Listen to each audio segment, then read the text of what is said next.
Hello everyone. आज की इस वीडियो सेशन में हम क्लास 10th का जो चैप्टर नंबर 3 है साइंस का जेनेटिक्स, उसका हम नेक्स्ट पार्ट करने जा रहे हैं। आज हम मेंडल के जो दो मेन एक्सपेरिमेंट्स उसने किए थे वो देखेंगे। तो सबसे पहला जो एक्सपेरिमेंट उसने किया था वो किया था मोनोहाइब्रिड क्रॉस। क्या होता है क्रॉस? हम देख चुके हैं पिछले वीडियो में।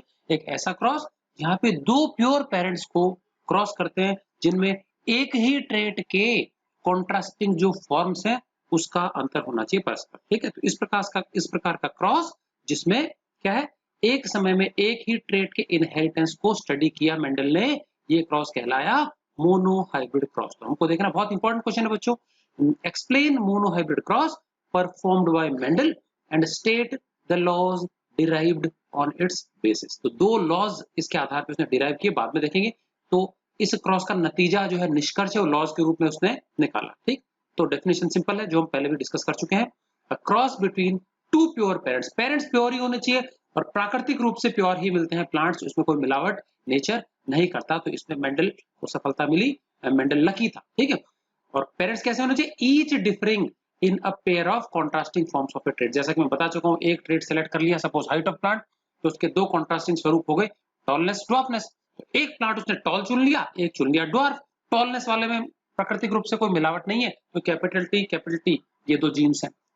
कैसे पता लगा कैपिटल टी लेना है? तो ये क्रॉस करने के बाद पता लगा। तो ये जो पिक्टोरियल रिप्रेजेंटेशन है उसे बाद में बताया। तो पहले उसने क्या है, एक्सपेरिमेंटली क्रॉस करके देखा ऑन ग्राउंड। ठीक है ना। So a cross between two pure parents each differing in a pair of contrasting forms of a trait, ये क्या कहलाता है? Monohybrid cross. क्लियर है? तो सिंपल ऐसे बोल सकते हैं कि a cross taking into account only one character at a time. समझ में आ गया कि नहीं? क्या, चलिए अब हम देखेंगे इलस्ट्रेशन। तो इसके लिए एक ट्रेट लेना है, तो उसने ट्रेट कौन सा ले लिया? Height of plant. ये किसी दूसरे ट्रेट के साथ भी किया उसने तो भी सेम ही नतीजा मिलता है। तो एक एग्जांपल ले लेते हैं, कोई भी, सपोज हाइट ऑफ प्लांट। अब इसके दो कॉन्ट्रास्टिंग फॉर्म्स कौन से हैं?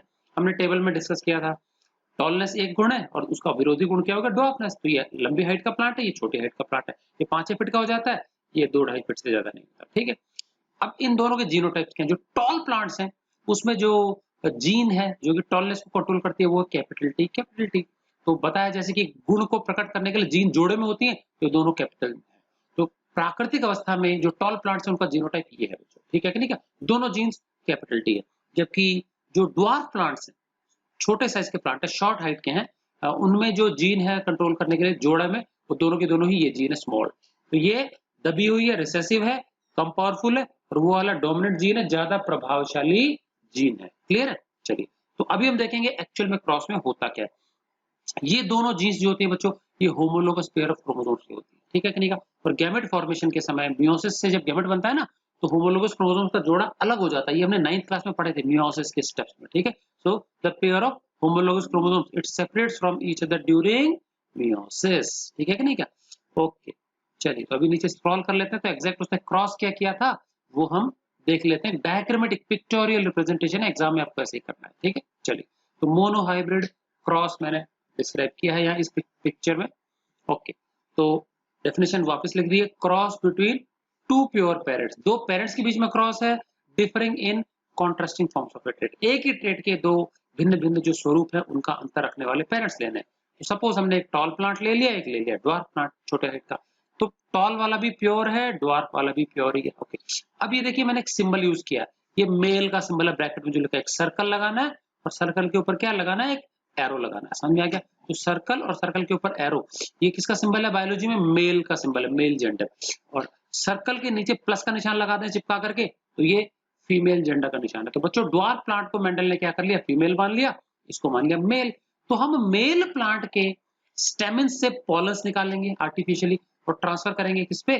जो फीमेल प्लांट बनाया ना उसके कार्पेल का जो स्टिग्मा पार्ट होता है उस पर ट्रांसफर करेंगे। समझ में आ गया कि नहीं? क्या अब ये भी हो सकता है क्योंकि फ्लावर तो बाइसेक्सुअल है, तो इसके खुद के पॉलन ग्रेन्स भी तो इस पे गिर सकते हैं स्टिग्मा पे, क्योंकि एक फूल में दोनों ही पार्ट है ना। तो सेल्फ पॉलिनेशन को रोकने के लिए हमको जबरदस्ती मिलावट करनी है गुणों की। सेल्फ पॉलिनेशन को रोकने के लिए फीमेल प्लांट में मैच्योरिटी से पहले ही क्या कर दिया जाएगा? स्टेमन्स को कट कर दिया जाएगा। ये इमैस्कुलेशन कहलाता है, मैं डिस्कस कर चुका हूं। और artificial transference, collection of pollen grains and transference to the desired stigma, ये कहलाता है एंथेसिस। समझ में आ गया? तो एंथर से ट्रांसफर करना दूसरे फ्लावर के ऊपर, ये क्या कहलाता है? एंथेसिस कहलाता है। समझ में आ गया बच्चों? ओके जी, चलिए। तो अभी जो पेरेंट है ये प्योर टॉल है और ये प्योर ड्वार्फ है, ठीक है? और टॉलनेस को कंट्रोल करने वाले जो जीन है, तो जीनोटाइप लिखना पड़ता है हमको। पेरेंट्स का जीनोटाइप देखो ये रहा, कैपिटल टी, और यहाँ पे हो गया स्मॉल टी स्मॉल टी। चलिए, तो सबसे पहला रिप्रोडक्शन का जो स्टेप होता है, जर्म सेल्स में गैमेट्स बनते हैं। तो यहाँ जर्म सेल्स फ्लावर में होंगे, स्टेमन के अंदर है जर्म सेल्स, यहाँ पे फीमेल गैमेट बनाने के लिए जो है कार्पेल, उसके अंदर जर्म सेल्स होते हैं। तो जर्म सेल से मियोसिस होगा, मियोसिस से गैमेट बनेगा। तो मियोसिस में बच्चों क्रोमोसोम की संख्या आधी हो जाती है, तो जो भी होमोलोगस क्रोमोसोम्स का जोड़ा होता है वो अलग हो जाएगा। तो ध्यान देना, मान लो ये दोनों जीन्स किसी होमोलोगस क्रोमोसोम के जोड़े पे है। होमोलोगस क्रोमोसोम का जोड़ा बता चुका हूं मैं कि एक ही जैसे आइडेंटिकल शेप साइज स्ट्रक्चर वाले क्रोमोसोम्स का जोड़ा होता है होमोलोगस पेयर। तो एक जीन मान लो एक क्रोमोसोम पे, तो दूसरी वाली दूसरे क्रोमोसोम पे होगी। तो मियोसिस में जब जेनेटिक एक्सचेंज क्रॉसिंग ओवर खत्म हो जाता है मियोसिस 1 में, तो क्रोमोसोम्स के जोड़े अलग होते हैं। एक क्रोमोसोम एक गैमेट में जाएगा, दूसरा क्रोमोसोम दूसरे गैमेट में जाएगा। तो क्योंकि क्रोमोसोम्स ही अलग हो गए, तो उनके साथ जीन्स भी क्या हो जाएंगी, अलग हो जाएंगी।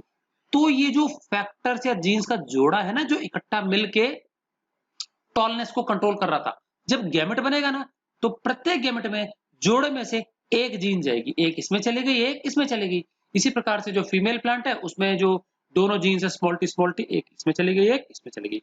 तो यहाँ बने हमारे दो प्रकार के गैमेट्स अलग अलग, ठीक है? एक जीन एक गैमेट में, दूसरी जीन दूसरे गैमेट में, ऐसे यहाँ पे।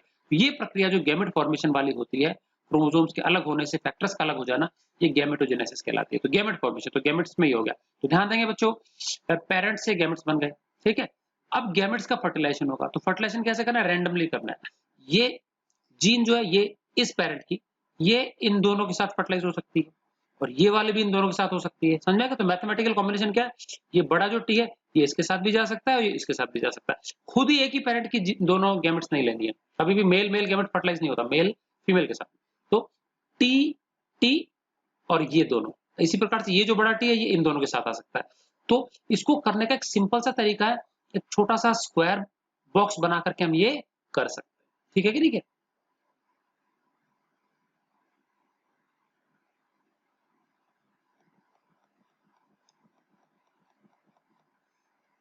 चलिए, तो देखेंगे क्या है, दोनों प्रकार की जो जीन्स है, जो पहला मैंने मेल पेरेंट था, तो मैं यहाँ पे एक बॉक्स बना दूंगा। देखो इसने दो गैमेट बनाई, इसने दो गैमेट बनाई, दोनों प्रकार के दो गैमेट है, तो हम 2x2 का बॉक्स बना लेंगे। तो ऐसे टू मतलब 2x2 का बॉक्स का मतलब हो गया 4 डब्बे हो गए, इसमें दो ऐसे और दो ऐसे, 4 हो गए।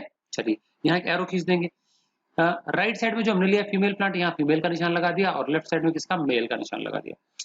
अब मेल के देखो प्लांट के जो दो गैमेट्स है, कौन से हैं वो, टॉल प्लांट था, उसके गैमेट्स एक बड़ा टी, वो हमको इधर लिखने हैं डब्बे में, लेफ्ट साइड में कैपिटल टी। और जो फीमेल प्लांट था उसके दो जीन्स कैसे हैं, स्मॉल टी, वो हमने इस तरफ लिख दिया स्मॉल टी, ठीक है? ये टॉलनेस वाली जीन नहीं, ये ड्वार्फनेस वाली है। तो गैमेट में तो अलग अलग हो गई, अब फर्टिलाइजेशन जब होगा तो ये दोनों वापस इकट्ठे हो जाएंगी। तो ये वाली जीन इन दोनों के साथ आ सकती है, ये भी इन दोनों के साथ आ सकती है। समझ में आ गया? अब इस बॉक्स में हमको क्या लिखना है, तो देखो इस बॉक्स में लेफ्ट में क्या है और ऊपर क्या है, इन दोनों जीन्स को इकट्ठा कर देंगे। तो लेफ्ट में बड़ा टी, ऊपर छोटा टी, हमेशा बड़ा पहले छोटा बाद में। तो देखो बड़ा टी छोटा टी इकट्ठा आ गए। इस बॉक्स में देखो ऊपर तो छोटा है और नीचे इधर लेफ्ट में बड़ा है, तो इन दोनों को इकट्ठा कर दिया तो क्या होगा, बड़ा टी स्मॉल टी। इसमें देखेंगे तो देखो इधर बड़ा है ऊपर छोटा है, तो कैपिटल स्मॉल। इधर देखेंगे तो ये इसके साथ फ्यूज हो जाएगी, तो कैपिटल स्मॉल आ गया।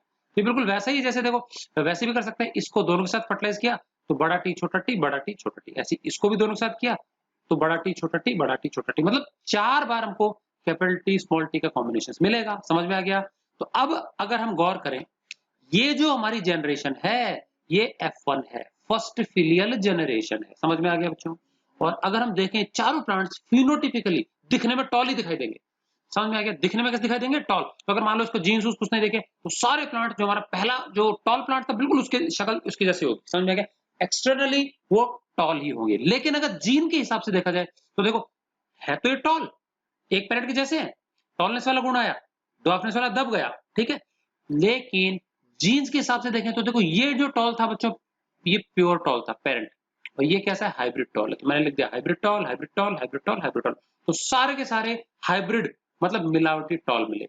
अब प्योर टॉल और हाइब्रिड टॉल में फर्क क्या है, अगर मैं ऐसे दो प्लांट्स प्योर टॉल प्लांट्स को क्रॉस करवाऊं तो हर बार हमको सारे टॉल टॉल ही मिलेंगे, लेकिन अगर मैं हाइब्रिड टॉल प्लांट्स को क्रॉस करवाऊं तो अगले ही जनरेशन जो आएगी ना F2, उसमें गड़बड़ हो जाएगी, उसमें टॉल प्लांट्स के साथ ड्वार्फ प्लांट भी आ जाएंगे। तो अब मुझे बताओ पहला जरूरी काम यहाँ पे क्या हुआ, इतना सा क्रॉस करने के बाद में F1 में हमको क्या पता लगा कि दोनों के दोनों पेरेंट्स के गुणों में से सिर्फ एक ही पेरेंट का गुण प्रकट हुआ F1 में। कौन सा हुआ, टॉलनेस।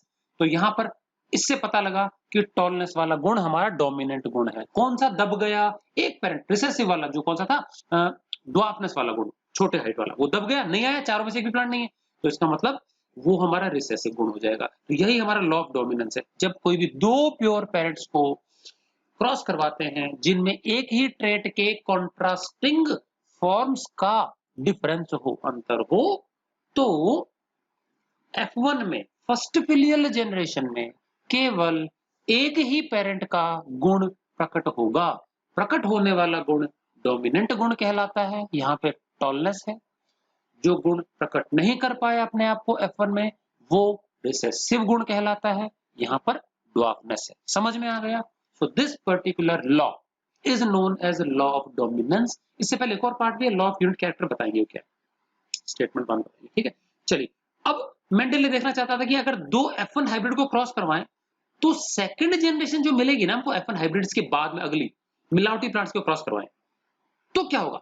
तो अब ये देखो, एक ही जनरेशन, एक ही जैसे है ना प्लांट। देखो पिछले तो अलग अलग थे, देखो ये अलग प्लांट है, ये अलग जैसा दिखता है, बट ये तो एक ही जैसे है ना दोनों। तो एक ही जैसे प्लांट को खुद से ही क्रॉस करवाना, इसको बोलते हैं सेल्फ क्रॉसिंग। क्या बोलते हैं इसको? Self crossing. शॉर्ट में इसको सेल्फिंग भी बोलते हैं। जैसे बच्चों हम किसी का फोटो लेते हैं, टेकिंग स्नैपशॉट, फोटो लेना, ठीक है, लेकिन खुद की फोटो लेने को क्या बोलते हैं? सेल्फी कहते हैं ना। आप लोग कैमरे से लेते हो या मोबाइल से सेल्फी लेते हो, तो सेल्फी मतलब टेकिंग फोटो सेल्फ, ठीक है। तो इसी प्रकार से खुद से ही क्रॉस करना, खुद की जनरेशन से क्रॉस करवाना। वो अलग अलग प्रकार के प्लांट थे तो एक ही जैसे देखो, तो खुद का खुद ही से क्रॉस करवाना, इसको बोलते हैं सेल्फिंग ऑफ F1 हाइब्रिड्स। तो अगला देखना, सेल्फिंग करेंगे और देखेंगे F2 में क्या मिला। सेल्फिंग ऑफ F1 हाइब्रिड, समझ में आ गया बच्चों? सेल्फिंग मतलब सेल्फ क्रॉसिंग, F1 को F1 से क्रॉस करवाना। चलिए, तो F1 में हमारे हाइब्रिड टॉल मिला था, ये भी हाइब्रिड टॉल, दोनों एक जैसे हैं। तो देखो, बड़ा छोटा टी, बड़ा टी छोटा टी। अब इसमें से एक को हम मेल मान लेंगे, एक को फीमेल मान लेंगे, ब्रैकेट में जेंडर पक्का लिखेंगे। क्रॉस करवाएंगे मतलब रिप्रोडक्शन करवाना है। अब ये जो हमारे F1 हाइब्रिड है, इसको पेरेंट मान रहा हूं, इनके बीच में क्रॉस करवा रहा हूं। अब ये पेरेंट हो गए तो मैंने लिख दिया F1 पेरेंट। F1 में जो हाइब्रिड मिले उनको पेरेंट मान लिया। चलिए, अब वही गैमेटोजेनेसिस होगा। अगेन ये जीन का जोड़ा जो है, फैक्टर्स का जोड़ा होमोलोगस क्रोमोसोम्स के पेयर पे है। जब गैमेट बनेगा, क्रोमोसोम्स अलग होंगे तो गैमेट का जोड़ा भी अलग हो जाएगा, जीन का जोड़ा भी अलग हो जाएगा, फैक्टर्स अलग हो जाएंगे। तो अब जो गैमेट बनेंगे, एक गैमेट में एक फैक्टर बड़ा टी आ गया, दूसरे में छोटा आ गया। समझ में आ गया? पहले देखो दोनों बड़े थे तो बड़े बड़े आए थे, अब एक बड़ा छोटा है तो एक जीन में, एक गैमेट में बड़ा टी आ गया, एक गैमेट में छोटा टी आ गया। सेम चीज इस तरफ होने वाली है। समझ में आ गया? एक में कैपिटल, एक में स्मॉल। क्लियर है? तो ये गैमेट्स अलग हो गए, गैमेटोजेनेसिस। समझ में आ गया? अब हम बात करेंगे फर्टिलाइजेशन की। तो अगेन वही, क्योंकि यहाँ पे भी दो गैमेट है, यहाँ पे भी दो गैमेट है, ऐसे टू ऐसे टू, तो 2x2 का बॉक्स हम बना लेंगे। ठीक है, इस 2x2 के ये जो बॉक्स बनाते हैं ना बच्चों, इसको बोलते हैं Punnett square, PUNNET, Punnett square. Checker board method भी बोलते हैं इसको। ठीक है, जैसे हमारे चेस का बोर्ड होता है ना, 8x8 का बॉक्स होता है, तो ये 2x2 का है। तो जितनी गैमेट्स बनेंगे उतने ही बॉक्स ऐसे भी होने चाहिए। तो दो दो गैमेट है दोनों में, तो 2x2 का बॉक्स। कभी कभी 4 भी बनती है तो 4x4 का बनाना पड़ता है, वो डायब्रिड क्रॉस बनेगा। चलिए, तो एक हमारा फीमेल प्लांट ऊपर, मेल प्लांट इधर लिख लिया। तो देखो मेल के गैमेट इस बार टी और टी, बड़ा छोटा, तो मैंने इस तरफ लिख लिया बड़ा छोटा। फीमेल के भी सेम ही है, बड़ा छोटा, तो इस बार हमने लिख दिया बड़ा छोटा। क्लियर है? तो पिछले केस में अलग था, यहाँ दोनों छोटे टी थे, यहाँ बड़े टी थे, इस बार दोनों सेम टू सेम आ गया। अब जो जनरेशन मिलेगी बच्चों F1 हाइब्रिड को क्रॉस करने पर, वो कहलाती है F2 second filial generation. Clear? चलिए क्रॉस करते हैं अभी। तो रिजल्ट क्या आएगा? देखो, अगर ये टी इस टी के साथ कंबाइन होगा तो दोनों बड़े टी हो गए। और कैपिटल टी मतलब प्योर टॉल। ये टॉल तो है लेकिन कैसा है? प्योर है। समझ में आ गया? डोमिनेंट जीन है दोनों के दोनों। डोमिनेंस कौन सा गुण डोमिनेंट हमको पता लग गया, टॉलनेस वाला, क्योंकि वही F1 में आया। ठीक है,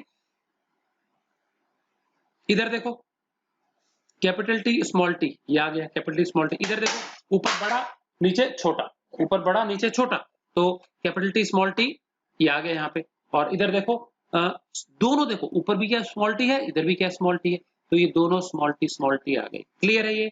तो अब बच्चों अगर हम यहाँ ध्यान से देखें, ये टॉल है दिखने में, सिर्फ दिखने में ये भी टॉल है, क्योंकि देखो एक डोमिनेंट जीन है, एक रिसेसिव जीन है। तो रिसेसिव जो होती है डोमिनेंट के प्रेजेंस में अपने आप को प्रकट नहीं कर पाती है। ऊपर देखा था ना हमने, सारा हाइब्रिड आए थे, तो हाइब्रिड टॉल ही आएगा, ये भी हाइब्रिड टॉल ही आएगा। देखो एक बड़ा एक छोटा, मतलब एक भी कैपिटल डोमिनेंट जीन आ गई ना, एक भी, तो टॉलनेस ही आएगा, तो डोमिनेंट वाला गुण होगा। तो रिसेसिव वाला गुण प्रकट देखो ये हो गया हमारा। कैसे हुआ? दोनों रिसेसिव जीन आ गई। यहाँ पे टॉलनेस वाली जीन नहीं है ना, तो डोमिनेंट जीन के अभाव में सिमिलर जीन के प्रेजेंस में ही रिसेसिव जीन अपने आप को प्रकट कर पाती है, एक्सप्रेस कर पाती है। तो ये प्योर ड्वार्फ है। तो बच्चों यहाँ पर टोटल 3 प्रकार के प्लांट मिले। एक मिला हमारा ओरिजिनल पेरेंट जो प्योर टॉल था, एक मिला हमको ओरिजिनल पेरेंट जो प्योर ड्वार्फ था, और 2 मिले हमको F1 हाइब्रिड के जैसे जो कि हाइब्रिड टॉल। समझ में आ गया? तो अब मुझे बताओ बच्चों, अगर सिर्फ ये चारों प्लांट हम सामने गमले में लगा दें, तो सिर्फ लुक वाइज हमको 2 ही प्रकार के दिख रहे हैं, टॉल ड्वार्फ। तो टॉल कितने बताओ? 3। देखो, टॉल टॉल टॉल 3, और ये छोटा हाइट का है। तो फिनोटिपिक रेशियो समझ में आ गया? सिर्फ दिखने से, सिर्फ पहचान करके बाहर से देखें तो 3 टॉल 1 छोटा। तो फिनोटिपिक रेशियो होगा बच्चों 3:1, 3 टॉल 1 ड्वार्फ। परसेंटेज में कन्वर्ट किया जाए तो 4 डब्बे हैं, एक डब्बा 25% शो करेगा, 25 25 25 100% हो गया। तो 3 डब्बे का मतलब होगा 75% टॉल एंड 25% ड्वार्फ। समझ में आ गया? परसेंटेज में भी ला सकते हैं और ये भी कर सकते हैं। तो मेंडल ने बीजों को गिन के रेशियो वर्कआउट किए थे, ठीक है कि नहीं? भाई ये वाले कितने मिले, ये कितने मिले, ये कितने मिले, और सिंपल रेशियो में निकाले तो उसको पता लगा 3:1 का रेशियो आता है फिनोटिपिक। अब अगर जीन्स का हिसाब किताब देखें तो जीन के हिसाब से 3 प्रकार के प्लांट मिले। कैपिटल टी 1, फिर बड़ा टी छोटा टी, ये 2 हाइब्रिड वाले, और फिर ये ए। तो 1:2:1 समझ में आ गया? एक तो ये है, 2 ऐसे है, फिर एक ऐसा है। तो 2 तो ओरिजिनल पेरेंट जैसे हैं जो शुरुआत में हमने लिया था, प्योर पेरेंट्स, और 2 है हमारे F1 हाइब्रिड के जैसे। समझ में आ गया? तो ये हमारा जीनोटिपिक रेशियो हो गया। यहाँ पे हमको जीन्स देखना है, कौन सी जीन्स उस पर्टिकुलर ट्रेट का निर्माण कर रही है। तो 2 प्रकार के रेशियो आते हैं बच्चों हमारे। तो देखेंगे आगे हम 2 रेशियो कौन कौन से हमारे। फिनोटिपिक रेशियो अभी बताया मैंने। तो अगर सिर्फ पहचान देखी जाए, प्लांट का हाइट देखी जाए बस, खाली जीन्स को नहीं देखा जाए, तो tall is to dwarf, tall 3 dwarf 1। और अगर जीनोटिपिक रेशियो देखा जाए F2 का, रेशियो हमेशा F2 में ही आता है, F1 में नहीं आता। तो 3 प्रकार के प्लांट मिले, capital T pure tall, capital T small T ये है हाइब्रिड टॉल, और ये है प्योर ड्वार्फ स्मॉल टी। ऐसा एक प्लांट है, ऐसे 2 है, ऐसा एक है। तो ये हो गया 1:2:1। डायरेक्ट क्वेश्चन आते हैं। अगर हम यहाँ ट्रेड हाइट ऑफ प्लांट ना लेके फ्लावर कलर ले लेते, पोजीशन ऑफ फ्लावर ले लेते, पॉड कलर ले लेते, शेप ऑफ सीड ले लेते, कोई सा भी ले लेते, the result would have been same ही नतीजा आता। समझ में आ गया? तो कोई पूछे यहाँ पे छोटा क्वेश्चन कैसे आता है कि write down the phenotypic ratio of F2 in case of monohybrid cross. Character कोई सा भी ले सकते हैं, ठीक है? तो क्या आएगा 3:1, ठीक है? ये ऊपर लिखने की जरूरत नहीं है। Write down the genotypic ratio of F2 in monohybrid cross 1:2:1। Clear है? चलिए इस क्रॉस के आधार पर मेंडल ने 2 लॉज दिए। तो पहला लॉ तो बिल्कुल एक तरह से कॉन्सेप्चुअल चीज है, क्या है वो देख लेते हैं। फर्स्ट लॉ के 2 पार्ट्स हैं। फर्स्ट लॉ के कितने पार्ट्स हैं? 2 पार्ट्स हैं। पहला पार्ट कहलाता है law of unit character. Character मतलब ट्रेट, और यूनिट मतलब होता है इकाई। यूनिट मतलब होता है इकाई, मापने की इकाई। मुझे बताओ, अगर हमको दूरी नापनी है और मैं पूछूंगी बच्चों what is the unit for measurement of distance, आप कहोगे मीटर, सेंटीमीटर, नापने की इकाई है। इसी प्रकार से अगर मैं बोलूं कि what is the unit for measurement of suppose mass, तो आप बोलोगे केजी, किलोग्राम। तो अब मुझे बताओ what is the unit for measurement of characters of an individual. तो इंडिविजुअल्स जो होते हैं उसके कैरेक्टर्स को डिटरमाइन करने की जो इकाई है वो जीन होती है, जिसको मेंडल फैक्टर के नाम से जानता था। समझ में आ गया? तो फैक्टर वाले डेफिनेशन जो है एक्चुअल में वही हमारा लॉ ऑफ यूनिट कैरेक्टर है। हम पढ़ चुके हैं, एक बार और देख लेते हैं। तो क्या कहा मेंडल ने? मेंडल ने कहा every character in the body of an organism. Organism के शरीर में हर जो कैरेक्टर होता है, लक्षण होता है, गुण होता है, it is controlled by specific factors. Particular factor के द्वारा कंट्रोल होता है, कारकों के द्वारा कंट्रोल होता है, जिसको आज के युग में हम, आज के दिन हम इसको जीन नाम से जानते हैं, ठीक है? अब क्या, they are always present in pairs, और ये जीन्स जो होते हैं लक्षणों को डिटरमाइन करने के लिए हमेशा जोड़े में ही पाई जाती है। और ये जो कैरेक्टर्स का, ये जो इसका जीन्स का जोड़ा होता है, फैक्टर्स का जोड़ा होता है ना, of this gene pair, one gene is derived from male parent. एक जीन या एक फैक्टर जो होता है मेल पेरेंट से मिलता है, जिसको पैटर्नल जीन बोलते हैं, and the other is derived from female parent, जिसको मैटरनल जीन बोलते हैं। समझ में आ गया? 10। इसका मतलब ये हुआ कि भैया किसी कैरेक्टर के निर्माण में दो फैक्टर्स लग रहे हैं, दोनों फैक्टर्स में से एक फैक्टर हमको मेल पेरेंट ने दिया, एक फैक्टर फीमेल पेरेंट ने दिया, तो दोनों का योगदान बराबर है। Thus, both the parents have equal contribution in making the characters of an individual. किसी कैरेक्टर के निर्माण में दोनों पेरेंट्स का योगदान बराबर है। आपके बॉडी में कोई कैरेक्टर है सपोज, तो मदर और फादर जो है उनका इक्वल कंट्रीब्यूशन रहता है उस पर्टिकुलर कैरेक्टर को डिटरमाइन करने के लिए, क्योंकि उस कैरेक्टर को डिटरमाइन करने के लिए दो फैक्टर्स चाहिए, दो जीन्स चाहिए, एक मदर से मिली एक फादर से मिली। समझ में आया? तो ये है लॉ ऑफ यूनिट कैरेक्टर। सीधी बात है, कैरेक्टर्स को मापने की इकाई जीन होती है जिसको मेंडल फैक्टर के नाम से जानता है। क्लियर है? Every character in the body of an organism it is controlled by specific factors presently known as genes. They are always present in pairs, and of this gene pair, one gene is derived from male parent, paternal gene, and the other from female parent, maternal gene. Thus, both the parents have equal contribution in making the characters of an offspring. समझ में आ गया? offspring मतलब संतान। Law of dominance हमने देखा अभी क्या, कि भाई दो प्योर पेरेंट्स को जब क्रॉस करवाते हैं तो और दोनों प्योर पेरेंट्स में एक ही ट्रेट की कॉन्ट्रास्टिंग फॉर्म्स का अंतर होना चाहिए। तो F1 में सिर्फ एक ही पेरेंटल ट्रेट एक्सप्रेस होता है, एक्सप्रेस होने वाला ट्रेट डोमिनेंट है, नहीं होने वाला रिसेसिव है। समझ में आ गया? तो यहाँ पे टॉलनेस तो डोमिनेंट था और ड्वार्फनेस रिसेसिव था, ये हमारा सेकंड। ठीक है, तो लॉ ऑफ डोमिनेंस, तो इससे हमको डोमिनेंट ट्रेट के बारे में पता लगता है। तो जरूरी चीज है, डोमिनेंट ट्रेट पता लगाने के लिए हमको दो पेरेंट लेने पड़ेंगे, दोनों प्योर होने चाहिए और एक ही ट्रेट के कॉन्ट्रास्टिंग फॉर्म्स का अंतर होना चाहिए। समझ में आ गया? चलिए, तो when two pure parents, purely प्राकृतिक रूप से प्योर ही मिलेंगे, each differing in a pair of contrasting forms of a trait, एक ही ट्रेट के दो कॉन्ट्रास्टिंग भिन्न भिन्न स्वरूपों का अंतर होना चाहिए। when they are crossed, जब उनको क्रॉस करेंगे एक दूसरे से, then only one of the parental traits is expressed in F1। F1 में सिर्फ दोनों पेरेंट्स के ट्रेट में से एक का ही प्रकट होता है लक्षण, which is called the dominant trait, प्रकट होने वाला डोमिनेंट ट्रेट कहलाता है, and the one that is not expressed is called recessive trait, जो प्रकट नहीं हो पाया, दब गया, वो रिसेसिव। समझ में आ गया? तो ऊपर जो भी हमने अभी इलस्ट्रेशन डिस्क्रिप्शन दिया था उसमें जो टॉलनेस वाला गुण है वो डोमिनेंट है, क्योंकि वो प्रकट हुआ F1 में। कौन सा दब गया था F1 में? ड्वार्फनेस, एक भी नहीं आता ना प्लांट, सारे हाइब्रिड टॉल आए थे, तो वो रिसेसिव गुण हो गया। क्लियर है बच्चों? चलिए सेकंड लॉ देखते हैं क्या है। सेकंड लॉ कहलाता है लॉ ऑफ सेग्रीगेशन या law of purity of gametes. Law of segregation या फिर law of purity of gametes. समझ में आ गया? चलिए, मैंने पहले सेग्रीगेशन का मतलब आप लोगों को बताया था। सेग्रीगेशन मतलब होता है अलग होना, पृथक्करण। पृथक मतलब होता है अलग हो जाना, सेपरेट होना। ठीक है, चलिए क्या है ये, तो मैंने मीनिंग लिख दिया ब्रैकेट में, सेग्रीगेशन इज सेपरेशन, और प्यूरिटी मतलब शुद्धता। ठीक है, तो law of purity of gametes के नाम से भी जानते हैं, क्यों जानते हैं देख लेंगे। चलिए, when two pure parents are crossed, जब भी हम दो पेरेंट्स को क्रॉस करते हैं ना एक दूसरे से, देन, तो अब सीधी बात है, एक ट्रेट को स्टडी कर रहे हैं हम, तो उस ट्रेट को डिटरमाइन करने वाले जीन्स का जोड़ा होता है। अभी हमने ऊपर दो चीजें देखी, हमने ऐसे पेरेंट देखे जहां पे दोनों जीन्स एक जैसी हैं, प्योर टॉल प्योर ड्वार्फ, और जब हमने F2 वाला किया था ना हाइब्रिड का क्रॉस, तब हमने वहां देखा वहां जीन्स डिसिमिलर थी। तो दोनों ही केसेस में सबसे पहला स्टेप होता है गैमेट फॉर्मेशन, और हमने देखा कि जब भी गैमेट बनती है ना तो जीन का जोड़ा अलग हो जाता है। इस प्रकार से अलग होता है कि एक गैमेट में एक जीन, दूसरे गैमेट में दूसरी जीन।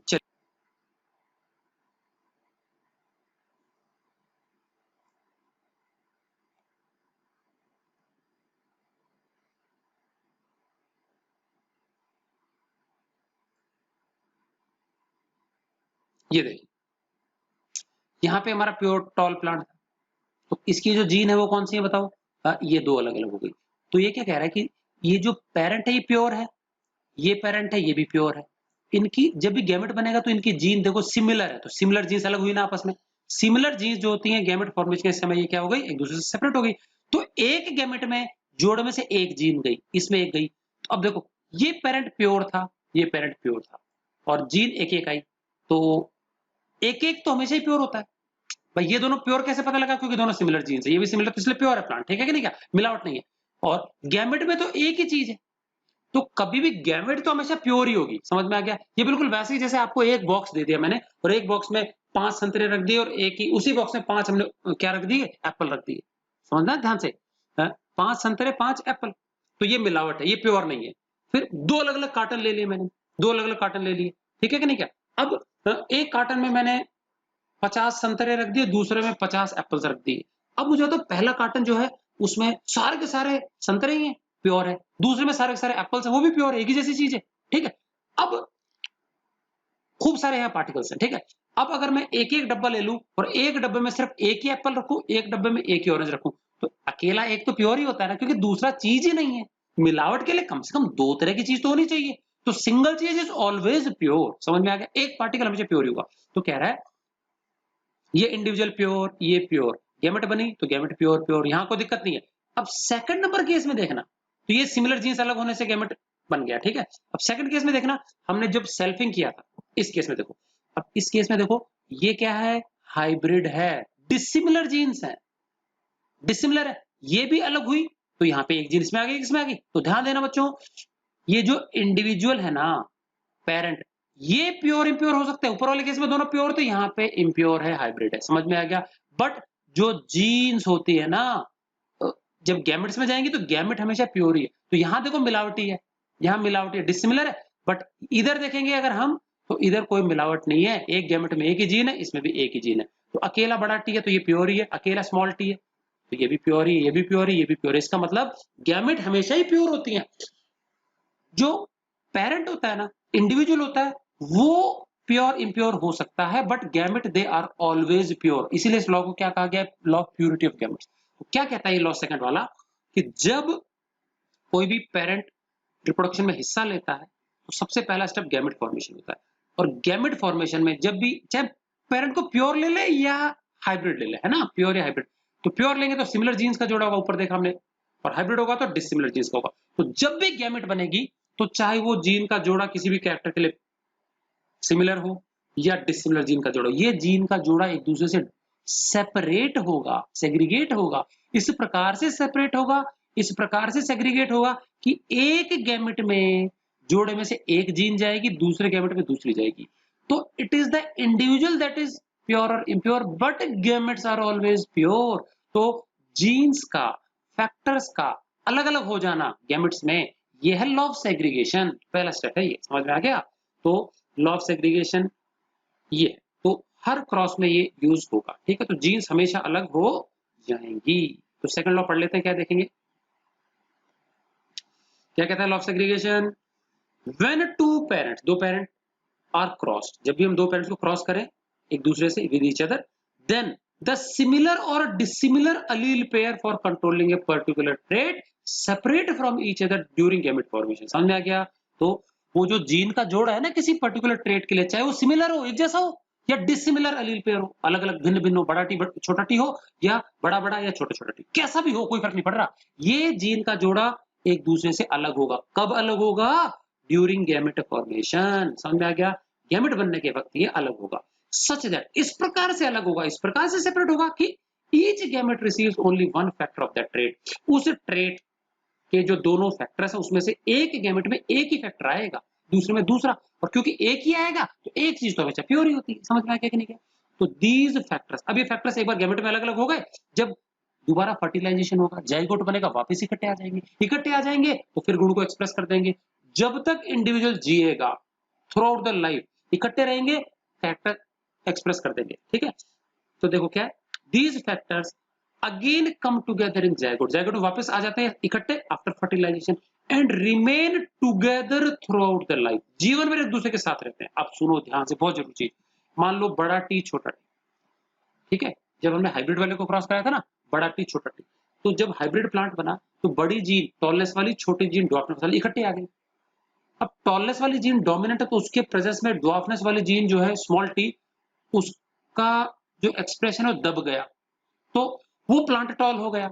अब प्लांट टॉल हो गया तो जो ड्वार्फनेस वाली जीन है वो तो है ना साथ में उसके, लेकिन ड्वार्फनेस वाली जीन जीवन भर उस हाइब्रिड प्लांट में टॉल जीन के साथ पड़ी रहती है, बट वो अपना काम भूलती नहीं है, ना तो वो डोमिनेंट जीन के साथ दखलंदाजी करती है, ना डोमिनेंट जीन को अपना गुण सिखाती है, ना उससे उसका गुण सीखती है, अपनी पहचान नहीं खोती, एक दूसरे के साथ इंटरमिक्सिंग नहीं करती, समझ में आ गया। वो जैसी है वही रहेगी, जब उसको मौका मिलेगा अगली पीढ़ी में, जब उसके साथ दूसरी रिसेसिव जीन आ जाएगी अपने जैसी, तो अपने आप को प्रकट कर लेगी, प्लांट ड्वार्फ हो जाएगा, समझ में आ गया। एक दूसरे के काम में दखलंदाजी नहीं करते, समझ में आ गया, इंटरमिक्सिंग नहीं होती, ठीक है ना। सो these factors they again come together in zygote, zygote वापस साथ आ जाएंगे फर्टिलाइजेशन के बाद में, and remain together throughout the life, जीवन भर वो साथ रहेंगे, डिसिमिलर हो जाए, बट इवन देन, लेकिन फिर भी they do not intermix with each other, एक दूसरे के साथ घुलते मिलते नहीं है, अपना गुण एक दूसरे को नहीं सिखा देते and maintain their individual identity, अपनी पहचान बरकरार रखते, खोते नहीं। In other words gametes are always pure for a trait. किसी लक्षण के लिए गैमेट हमेशा क्या होती है, प्योर होती है। गैमेट्स कभी मिलावटी नहीं हो सकती, क्योंकि एक गैमेट में एक ट्रेट के लिए एक ही जीन होगी। तो मान लो किसी इंडिविजुअल में 5 ट्रेट को भी एक साथ स्टडी कर रहे हैं, 5 ट्रेट्स, तो हर ट्रेट के लिए जीन का जुड़ा होगा। मान लो एक ट्रेट ए है, एक ट्रेट बी है, सी, डी और ई। अब ए ट्रेट के लिए मान लो एक जीन बड़ी ए, एक छोटी ए, दूसरे के लिए बड़ी बी, छोटा बी, तीसरे के लिए बड़ा सी, छोटा सी, चौथे के लिए बड़ा डी, छोटा डी, बड़ा ई, छोटा ई। ये 5 जोड़े हो गए। जब गैमेट बनेगी ना, तो पहली जीन का जोड़ा कैपिटल है, स्मॉल है, ये अलग होगा, तो एक गैमेट में बड़ा ए, एक गैमेट में छोटा है। फिर बी अलग होगा, एक में बड़ा बी, एक में छोटा बी। सी अलग होगा, एक में बड़ा सी, एक में छोटा सी। तो अब अगर हम पहली गैमेट में देखें तो सारी capital A, capital B, capital C इकट्ठी आ गई। तो ए के साथ छोटा ए नहीं है तो मिलावट नहीं है, वो प्योर ही है, उस ट्रेट के लिए प्योर है। तो ट्रेट मिलावटी कब होता है, जब डिसिमिलर जीन साथ आ जाते हैं। तो अकेले यही है ना, दूसरे में अकेले छोटा वाला है। तो गैमेट कभी मिलावटी नहीं हो सकती हैं। Gametes are always pure for a trait. किसी ट्रेट के लिए गैमेट हमेशा प्योर। समझ में आ गया? तो it is the individual that is impure और हाइब्रिड। इंडिविजुअल इम्प्योर हो सकता है, हाइब्रिड हो सकता है, गैमेट कभी हाइब्रिड या इम्प्योर नहीं होती, गैमेट हमेशा प्योर ही होती है। ये कहलाता है लॉ ऑफ सेग्रीगेशन। क्लियर है बच्चों? तो ये दो लॉज मेंडल ने डिराइव किए मोनोहाइब्रिड क्रॉस के आधार पर। लर्न करेंगे स्टेटमेंट अच्छी से, और स्टेटमेंट के सेंटेंसिंग पे बहुत ध्यान देंगे। अपनी मनमर्जी से सेंटेंस को तोड़ मरोड़ के पेश नहीं करेंगे, ये हो नहीं पाएगा, ठीक है कि नहीं? अदरवाइज मार्क्स कट सकता है आपको। चलिए, ये मैं बता चुका हूँ इमैस्कुलेशन क्या होता है।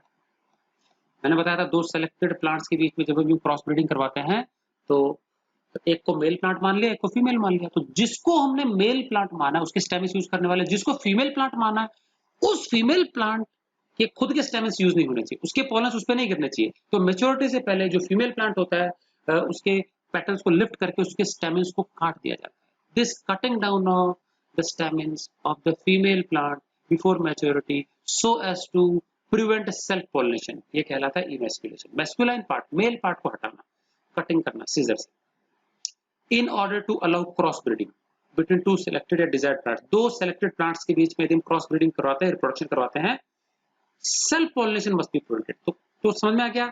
सेम फूल में pollen grains सेम स्टिग्मा पे नहीं आने चाहिए खुद का, तो फिर मिलावट नहीं होगी ना गुणों की। फॉर दिस, इसके लिए क्या करना पड़ता है? द स्टेमिन्स मतलब male part of the flower of one of the plants, एक प्लांट के मेल पार्ट को काटना पड़ता है। कौन सा प्लांट? जो कि फीमेल बनाया गया, क्योंकि उसके स्टेमिन्स उस पे नहीं गिरने चाहिए, ठीक है? So one of the plants जो है, for this the stamens of one of the plants which is made female plant is cut off before maturity. जिसको फीमेल बनाया गया है उसके स्टेमिन्स को कट कर देते हैं मैच्योरिटी से पहले। This process of removal of stamens from the female plant before maturity to prevent self pollination is called emasculation. इससे क्या है? सेल्फ पॉलिनेशन रुकेगा और अब डिजायर्ड दो प्लांट्स के बीच में क्रॉस पॉलिनेशन करवा सकते हैं। तो इसके बाद अगला प्रोसीजर होता है एंथेसिस। एंथेसिस में बता चुका हूँ, आर्टिफिशियल कलेक्शन ऑफ पॉलेंस और उसका ट्रांसफर है। तो ये देखो अगला टॉपिक ये रहा हमारा, ठीक है कि नहीं? क्या चलिए, व्हाट इज एंथेसिस? एंथेसिस क्या होता है? The process of collection of pollen grains. Pollen grains को कलेक्ट करना, एक प्लांट मेल प्लांट जो हमने बनाया ना, वहां से ब्रश और पेट्री डिश में क्या है? आर्टिफिशियली मैनुअली पोलन ग्रेन्स को कलेक्ट करना स्टेमिन से of the male plant and it's manual transfer, और मैनुअली मनुष्य के द्वारा ट्रांसफर किया कर देना स्टिग्मा पे। स्टिग्मा फीमेल जो पार्ट होता है ना, कार्पेल उसका हिस्सा होता है ऊपर वाला डंबल शेप, तो it's manual transfer to the stigma of female plant, ये कहलाता है एंथेसिस। तो एंथर से पोलन का collection and transference to the stigma of female plant, ठीक है कि नहीं? क्या फीमेल प्लांट, ओके। और एक लास्ट का क्वेश्चन और देख लेते हैं आज हम।